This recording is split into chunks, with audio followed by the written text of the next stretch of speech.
Now we're going to turn our attention to the future because Volkswagen has issued a statement saying it is not interested in purchasing a stake in Tesla. Now, this was after a German magazine reported that the CEO, Herbert Diess, wanted to buy shares in Tesla to gain access to that company's software and battery technology. Joining us is Yahoo Finance's Pras Subramanian and HyperChange CEO and founder Galileo Russell. And Galileo, got to ask you, VW has made a commitment to all electric vehicles in Europe. They're partnering with different U.S. automakers to do this. It's not so out of the field or ballpark to think they would want to have a stake in Tesla, is it?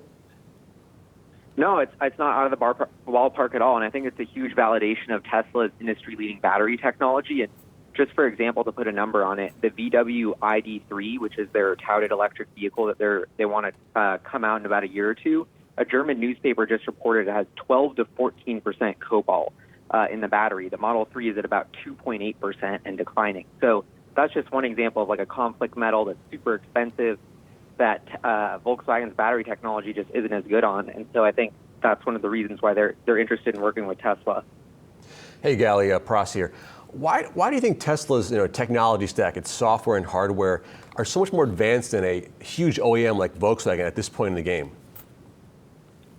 I think that the core competencies of building an electric vehicle are very different than an internal combustion engine. Tesla's really started from scratch and pioneered a new type of lithium-ion cell.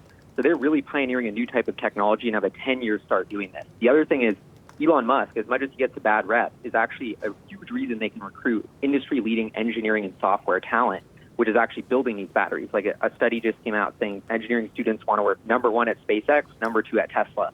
And so I think that talent factor is a huge, huge competitive moat that leads to the tech being better. Well, investors seem to think that there's something positive about Tesla today as the shares go higher. Is Tesla, do you think, ripe for either a takeover? Scott Galloway, the economist over at NYU, actually was on our program 2 months ago and said, yes, expect somebody to take over Tesla at some point because of the technology. I mean, I think a ton of companies would love to get Tesla's technology, but it's really expensive at $40 billion. You'd have to pay $50 or $60 billion. I mean, that's too big for any car company to really buy unless it's a merger of equals. And frankly, the upside of Tesla disrupting this and their autonomous vehicle software, like, I don't want this company to sell. I don't think Elon Musk wants this company to sell at this price because it's so undervalued. So as a shareholder, I really hope that doesn't happen. But on the flip side, do I think it's a really smart move for Apple or Google or Amazon to write a huge check and make this happen and acquire Tesla's tech? Yes. Yeah, Galileo, I'm so happy that you mentioned those tech ecosystem companies there at the end, because to my mind, those would be the natural buyers, certainly not a GM or something like that.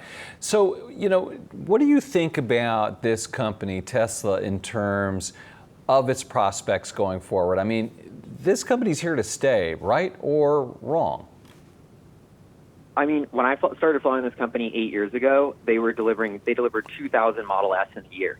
This year, they're on track to deliver, 360 to 400,000 cars. So the progress has been unbelievable, and there's a reason why this is my biggest investment in my portfolio, and I've been buying as much stock as I can at these prices. Is because I think there's two incredible shifts happening in transportation. We're going electric and we're going autonomous. Electric's already in the bag, and Tesla led that, and everyone's copying them. What people don't appreciate is autonomy is actually in the bag for Tesla as well, and this narrative is going to play out over the next 12 months, and it's going to totally change the way transportation works in cities.